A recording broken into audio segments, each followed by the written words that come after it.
Bonjour les enfants, le cours d'aujourd'hui va concerner le thème 9, variation génétique et santé, et on va voir dans ce thème, plus particulièrement le chapitre 4, variation génétique bactérienne et résistance aux antibiotiques. Aujourd'hui, on va étudier cette problématique, quelles sont les causes de l'augmentation de la résistance bactérienne aux antibiotiques et comment limiter cette augmentation. Pour cela, on va étudier donc l'activité 4B, la diffusion des résistances. Et pour vous parler de cette partie-là, je vais commencer à vous décrire ce texte.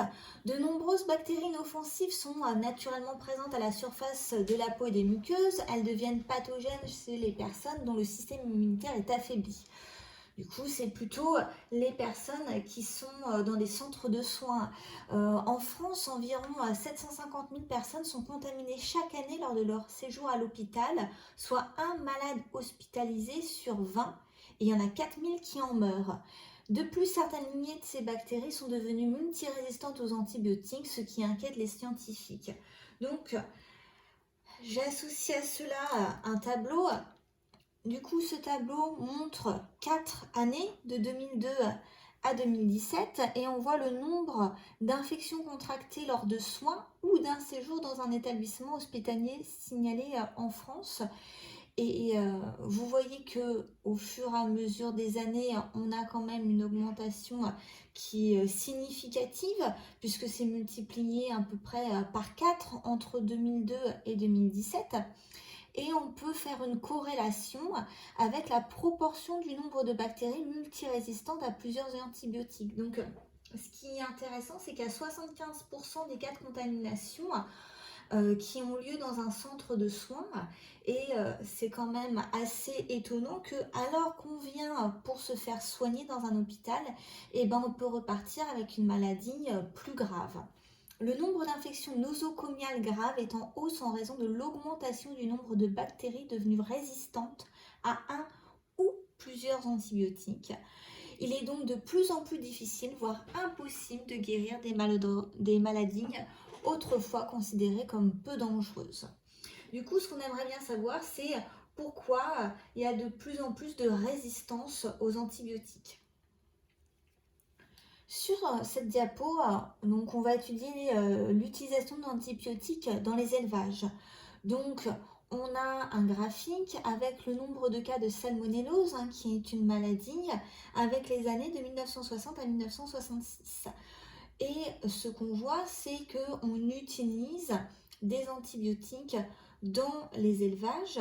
Et on a ici le nombre total du cas de salmonellose et le nombre de cas où la bactérie salmonelle est antibiorésistante.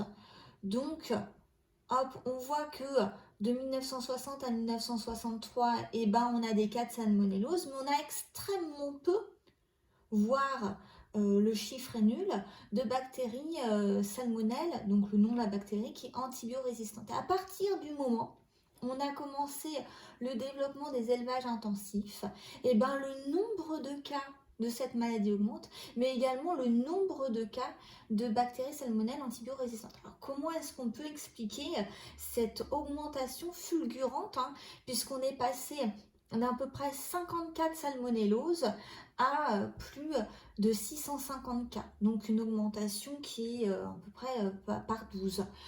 On vous dit ici que l'augmentation de la population mondiale a créé un besoin croissant de nourriture. Ça, c'est une évidence. Et pour éviter que des gens souffrent de la faim, on a essayé de développer des élevages.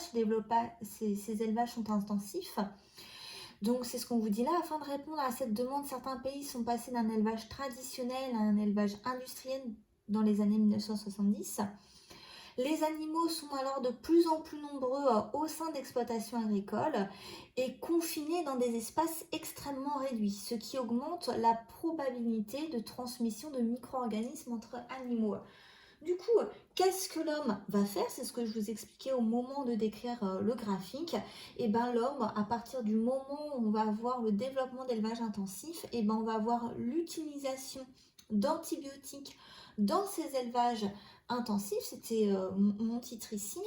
Or, normalement, ça devrait éviter le développement de maladies et on voit que ça ne suffit pas à limiter la propagation de ces bactéries puisqu'on a donc une croissance accrue du nombre de cas de salmonellose, également du nombre de cas de bactéries antibiorésistantes donc qui ne peuvent pas souffrir suite à l'utilisation d'antibiotiques qui continuent à se développer. Donc, est-ce que c'est déjà un usage important, mais est-ce que finalement l'usage des antibiotiques comme soin est vraiment l'unique avantage, sachant que cet avantage est quand même limité? Ici, on a l'administration d'antibiotiques à des animaux en prévention avant 2005. C'est-à-dire qu'avant 2005, on pouvait utiliser certains antibiotiques comme prévention. C'est ce qui est écrit dans ce texte. À la fin des années 40, les biologistes découvrent par hasard que le fait d'ajouter de la tétracycline, qui est un antibiotique, dans l'alimentation des animaux d'élevage, les fait grossir plus rapidement. Donc, depuis les années 1950, les éleveurs nord-américains généralisent cette pratique, comme Robert, un éleveur de poulets au Canada qui distribue chaque jour une petite dose d'antibiotiques à ses poulets. Et il nous dit, Robert, je leur donne ces médicaments en prévention pendant toute la durée de l'élevage. Tous les Canadiens le font, donc en fait ça déculpabilise un petit peu. Cela prévient les maladies communes et les poulets grossissent davantage. Au final, quand on lit ça, il n'y a aucune raison de ne pas le faire. Alors forcément, c'est un coût pour l'éleveur, mais si nos poulets sont davantage prémunis de maladies et qu'en plus il y a développement de la masse musculaire, clairement ça doit être rentable.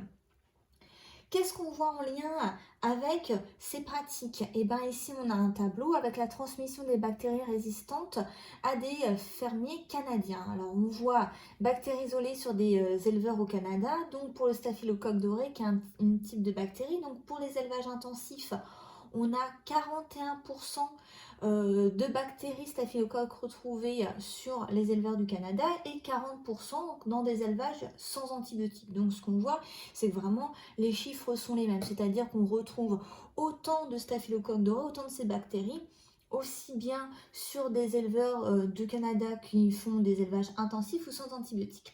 Les chiffres sont un peu plus intéressants dans le cas de la staphylocoque doré multirésistant. Alors multirésistant, ça veut dire que ces bactéries sont résistantes à plusieurs types d'antibiotiques. Et on voit que dans un élevage intensif, eh ben, on retrouve presque 2 fois plus de bactéries multirésistantes par rapport à un élevage témoin, un élevage sans antibiotiques. Et alors, ce qui est encore plus intéressant, c'est pour la dernière ligne où on va montrer le nombre de bactéries donc de staphylocoque doré, donc de ces bactéries résistantes aux tétracyclines, qui est, comme on l'a vu tout à l'heure, un type d'antibiotique. Et bien dans ce cas-là, on retrouve presque 20 fois plus de staphylocoque doré résistant aux tétracyclines dans un élevage intensif que dans un élevage sans antibiotiques. Donc, ce qui montre quand même le lien, on ne peut pas le nier, entre l'utilisation d'antibiotiques dans un élevage intensif et le fait d'avoir des bactéries multirésistantes. Donc plus on utiliserait finalement d'antibiotiques pour prévenir des maladies, et bien plus les bactéries résistantes seraient finalement constatées, seraient présentes, et donc pour les détruire, et bien on aurait besoin d'autres antibiotiques, mais ces bactéries deviennent également résistantes à ce nouvel antibiotique, etc., etc. D'où l'apparition donc de bactéries multirésistantes, dont vous voyez ici peut-être de la tétracycline qui, on pourrait l'imaginer, un nouvel antibiotique qui est utilisé. Selon l'Organisation mondiale de la santé, donc l'OMS, au moins 50% des antibiotiques produits dans le monde sont destinés aux animaux d'élevage. Cette utilisation massive a généralement pour conséquence une libération d'antibiotiques dans le milieu extérieur et les eaux usées. Et alors, qu'est-ce que cela va avoir comme impact? Sur cette infographie, on va retrouver les eaux usées ici dans lesquelles on a des bactéries résistantes. Alors ces bactéries résistantes, comment est-ce qu'elles vont arriver dans les eaux usées?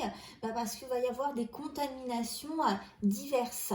ici par les animaux ou encore par l'homme, soit contaminés en lien avec les proches, les personnes qui sont elles-mêmes porteuses de bactéries résistantes ou, comme on l'a vu précédemment, contractées dans un centre de soins.